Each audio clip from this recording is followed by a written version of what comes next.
Olá, tudo bem? No nosso último vídeo, no primeiro capítulo da leitura desse livro, que são 12 cartas, a gente tratou de paz com Deus. E eu espero que agora você tenha paz com Deus. Então vamos para o nosso segundo capítulo? O segundo capítulo ele trata de nosso lugar perante Deus. Ele começa assim: Prezado irmão, estou um pouco preocupado em pensar que você, que agora sabe que tem paz com Deus e que deveria estar contente, venha se acomodar, achando que essa bênção é tudo o que Deus proveu para você em Cristo. Muitos caem neste engano e, por conseguinte, nunca compreendem a posição da qual foram introduzidos. Permita-me então lembrá-lo de que, apesar da grandiosidade dessa bênção, a qual você deve estar desfrutando agora, os pensamentos e desejos de Deus a seu respeito vão infinitamente além disso. Posso tornar isto mais simples chamando a sua atenção mais uma vez para o fundamento.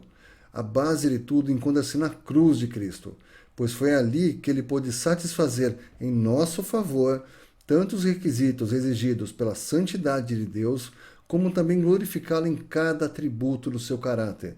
É a isto que o Senhor Jesus se referia quando disse: Eu glorifiquei-te na terra, tendo consumado a obra que me deste a fazer. João 17, versículo 4. E foi com base nisso, como já tendo resolvido uma demanda de Deus, que ele orou: E agora glorifica-me tu, ó Pai, junto de ti mesmo, com aquela glória que tinha contigo antes que o mundo existisse. João 17, versículo 5. Portanto, como você poderá perceber, Deus mostra a importância que deu à obra consumada na cruz, pelo fato de haver feito Cristo assentar à sua direita. Portanto, ainda que nada menos do que isso poderia ter sido considerado uma resposta adequada à exigência de Deus, que Cristo cumpriu através de sua obra consumada. E certamente nada menos poderia ter satisfeito o coração de Deus. Pois quem poderá jamais imaginar o seu gozo ao intervir, levantando Cristo de entre os mortos, colocando-o à sua direita e dando-lhe ainda um nome que é sobre todo nome? Pelo que também Deus o exaltou soberanamente e lhe deu um nome que é sobre todo nome, para que ao nome de Jesus se dobre todos os joelhos dos que estão nos céus e na terra e debaixo da terra, e toda língua confesse que Jesus Cristo é o Senhor, para a glória de Deus. Filipenses 2, versículos 9 a 11. Observe, então, com muito cuidado essas três coisas. Em primeiro lugar, o lugar agora ocupado por Cristo na glória é fruto da sua obra redentora.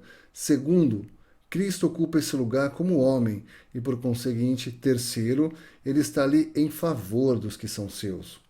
As consequências são que Deus nos levará para o mesmo lugar, que a glória de Deus está empenhada em dar aos crentes o mesmo lugar de aceitação perante si. E isso mesmo, que o seu coração se compraz em reconhecer também deste modo a obra e o valor do seu Filho amado. Portanto, todo crente encontra-se agora diante de Deus em virtude da eficácia da obra de Cristo, desfrutando ali de toda a aceitação que a própria pessoa de Cristo desfruta. Deste modo, o crente desfruta de uma posição de perfeita proximidade de Deus e é ainda objeto da perfeita bondade de Deus, pois ele é introduzido e efetivamente está na presença de Deus em Cristo Jesus. Agora gostaria de levar você a examinar algumas passagens que comprovam plenamente as afirmações acima. O versículo que vem logo em seguida, aquele que ocupou nossa atenção na última carta, encaixa-se perfeitamente aqui. Sendo, pois, justificados pela fé, temos paz com Deus por nosso Senhor Jesus Cristo. E então o apóstolo continua, pelo qual também temos entrada, pela fé, a esta graça, na qual estamos firmes e nos gloriamos na esperança da glória de Deus. Romanos 5, versículos 1 e 2. Dessa forma, quando cremos, não somente temos paz com Deus, mas temos também acesso, por meio de Cristo, a essa graça na qual estamos firmes. Isso é, somos introduzidos no completo favor de Deus, transportados para a sempre radiante luz da sua presença, onde podemos nos regozijar na esperança da glória de Deus, pois tudo já foi estabelecido e consumado.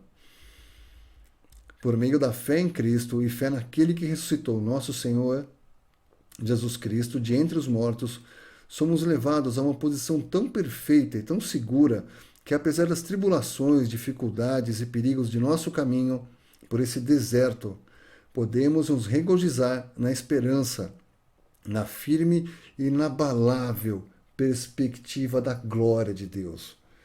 Podemos sofrer tribulações, como o apóstolo segue dizendo em sua carta, mas se assim ocorrer, podemos nos gloriar até nas tribulações, sabendo que a tribulação produz paciência, a paciência a experiência, e a experiência a esperança.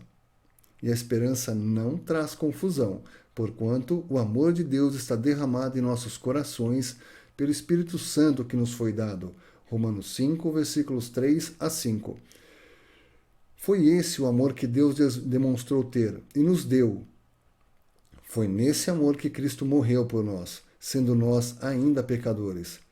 E se, sendo nós ainda pecadores, nos reconciliou com Deus pela morte de seu Filho, quanto mais somos levados a concluir que seremos salvos, salvos completamente, inclusive com a redenção do nosso corpo. Romanos 8, versículo 23. Por sua vida, a vida do Salvador ressurreto e assentado à direita de Deus. E não apenas isso, mas também nos regozijamos com Deus, por meio de nosso Senhor Jesus Cristo, por meio de quem recebemos agora a reconciliação. Romanos 5, versículo 3 a 11. Sendo assim, temos como nossa presente porção o amor de Deus derramado em nossos corações. Nos regozijamos nele, ocupamos perante ele um lugar de perfeito favor e nos gloriamos na esperança da glória de Deus. Mas isso ainda não é tudo. Na mesma epístola, não apenas somos ensinados que a nossa culpa se foi para sempre, no exato momento em que cremos em Cristo, que somos justificados, etc., mas também nos é mostrado que somos totalmente transportados por meio da morte e ressurreição de Cristo a um novo lugar, um lugar fora da nossa carne, pois estamos em Cristo diante de Deus. A parte seguinte da epístola, ou carta de Paulo, começando no versículo 12 deste capítulo e terminando no capítulo 8, fala deste assunto. Você irá notar, em primeiro lugar, que tudo tem início ou a partir de Adão ou a partir de Cristo, as duas cabeças. O primeiro homem, Adão, e o segundo homem, Cristo. Romanos 5, versículo 12 ao 21. A consequência é que todos estão ou em Adão ou em Cristo. E é quase desnecessário dizer que a diferença entre estarmos em Adão ou em Cristo depende se ainda somos incrédulos ou se já somos crentes. Se pela graça de Deus somos crentes, então estamos em Cristo. Sendo assim, há certas consequências benditas que desejo indicar rapidamente, deixando então que você fique à vontade para meditar mais nesse assunto. A primeira coisa que o apóstolo nos lembra é que a posição em que nos encontramos, a posição que assumimos por meio do nosso batismo, demonstra que professamos estar mortos com Cristo. E isso, como pode ser observado em Colossenses 3, versículo 3, aplica-se a todos os crentes diante de Deus. Se você ler cuidadosamente o capítulo 6 de Romanos, irá logo perceber que o apóstolo incita a nossa responsabilidade nesse fundamento.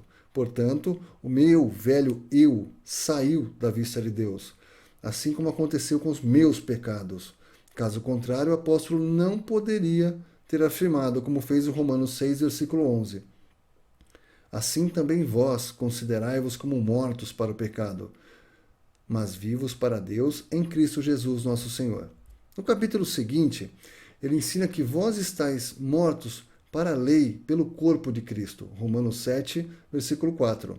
E isto após discutir o efeito da aplicação da lei a alguém despertado pelo Espírito de Deus. Abre o caminho para descortinar a presença constante do pecado na natureza e a total incompatibilidade entre a nova e a velha natureza. Romanos capítulo 7, versículos de 13 ao 25. O que nos leva a uma declaração completa da verdade com respeito ao crente. Portanto, continua ele, agora nenhuma condenação há para os que estão em Cristo Jesus. Romanos 8, versículo 1. Tão completa é a libertação, assim como o perdão que temos em Cristo. Vós, porém, não estáis na carne, mas no Espírito, se é que o Espírito de Deus habita em vós. Romanos 8, versículo 9. Ele nos mostra deste modo que a posição do crente não é na carne, não no primeiro homem, Adão, mas o crente permanece diante de Deus em um lugar que é caracterizado como estando no Espírito, isto é, o Espírito, e não a carne, caracteriza a existência do crente diante de Deus, pois a morte de Cristo, a natureza má do crente também foi julgada. Pois Deus, enviando o seu Filho, em semelhança da carne do pecado, pelo pecado condenou o pecado na carne. Romanos 8, versículo 3. Assim, após apontar mais essas benditas consequências de sermos habitados pelo Espírito, o apóstolo declara que todas as coisas contribuem juntamente para o bem daqueles que amam a Deus, daqueles que são chamados por seu decreto, porque os que dantes conheceu também os predestinou para serem conformes à imagem de seu Filho, a fim de que ele seja o primogênito entre muitos irmãos. Romanos 8, 28 e 29. Então ele pergunta: se Deus é por nós, quem será contra nós? Romanos 8, versículo 31. Ao que responde lembrando que Deus, ao encontrar o seu Filho à morte por nós, ao entregar o seu Filho à morte por nós, provou-nos que também nos dará livremente todas as coisas. Isso leva o apóstolo à triunfante conclusão de que nada pode servir de acusação contra os eleitos de Deus, que se o próprio Deus o justificou, nada poderá condená-los, que se Cristo morreu e ressuscitou, estando à direita de Deus para interceder por nós, nada nos poderá separar do amor de Deus que está em Cristo Jesus, nosso Senhor. Leia devagar, com calma e medite. Romanos capítulo 8, versículos 31 ao 39. Portanto, seria um grave erro você parar no capítulo 5 de Romanos, se quisesse conhecer a plenitude da graça de Deus e o tremendo caráter da salvação que ele concede, pois a menos que leiamos até o capítulo 8 de Romanos, nunca saberemos o que é verdadeiro para nós e a nosso respeito diante de Deus, a completa e perfeita libertação de cada crente, que cada crente tem em Cristo, mesmo que ignore isto.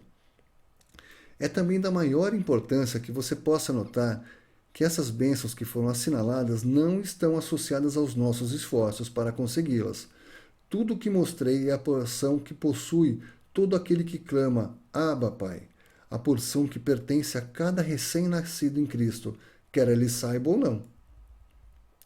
Há ainda muita coisa além disso, e se você der uma olhada em Efésios, ele mostraria em poucas palavras, pois não tem intenção de prolongar esta carta. O pleno caráter do lugar que o crente ocupa diante de Deus. Olhe, em primeiro lugar, para as maravilhosas expressões do primeiro capítulo. Bendito Deus e Pai de nosso Senhor Jesus Cristo, o qual nos abençoou com todas as bênçãos espirituais nos lugares celestiais em Cristo, como também nos elegeu nele antes da fundação do mundo, para que fôssemos santos e irrepreensíveis diante dele, em caridade, amor, e nos predestinou para filhos de adoção por Cristo Jesus, para si mesmo, segundo o beneplácito da sua vontade, para louvor e glória da sua graça, pela qual nos fez agradáveis a si no amado. Efésios capítulo 1, versículos 3 a 6. Preste atenção em cada uma das sentenças que coloquei em destaque e você verá como é perfeito o nosso lugar diante de Deus, pois ele nos abençoou com todas as bênçãos espirituais, e seu propósito era que fôssemos santos e irrepreensíveis diante dele em amor, e nos fez agradáveis a si no amado. No capítulo seguinte, Efésios capítulo 2, temos a maneira como fomos introduzidos nos lugares celestiais. Mas Deus, que é riquíssimo em misericórdia, pelo seu muito amor com que nos amou, estando nós ainda mortos em nossas ofensas, nos vivificou juntamente com Cristo, pela graça sois salvos, e nos ressuscitou juntamente com ele e nos fez assentar nos lugares celestiais em Cristo Jesus. Efésios capítulo 2, versículos 4 a 6. Aqui somos considerados como havendo estado mortos em pecados. Cristo é visto nessa epístola aos Efésios como tendo descido àquela condição, morto, como de fato ocorreu no lugar do pecador. Deus, sendo rico em misericórdia e agindo segundo o seu próprio coração de amor, veio em graça e nos vivificou juntamente com Cristo. E então nos ressuscitou e nos fez assentar juntamente com Cristo nos lugares celestiais, o que significa que nos transportou à sua própria presença. Portanto, o nosso lugar atual, mesmo enquanto ainda estamos em nosso corpo, é agora nos lugares celestiais, em Cristo Jesus. Nada menos que isso expressa a plenitude da sua graça ou satisfaz o seu coração. Há mais uma passagem que eu gostaria de trazer a você antes de terminar.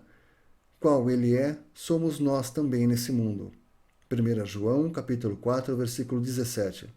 Assim como Cristo é, ali, à direita de Deus, a alegria e o gozo do coração de Deus. Ali também, em toda a perfeição da sua pessoa, em todo o doce aroma do seu sacrifício, assim também somos nós neste mundo. Pois estamos firmados não em nós mesmos, mas em Cristo, sendo por essa razão dotados de toda a aceitação e odor suave que Ele mesmo tem diante de Deus. Que o Senhor nos conceda um maior reconhecimento do lugar no qual, por sua inexprimível graça, fomos introduzidos em Cristo Jesus.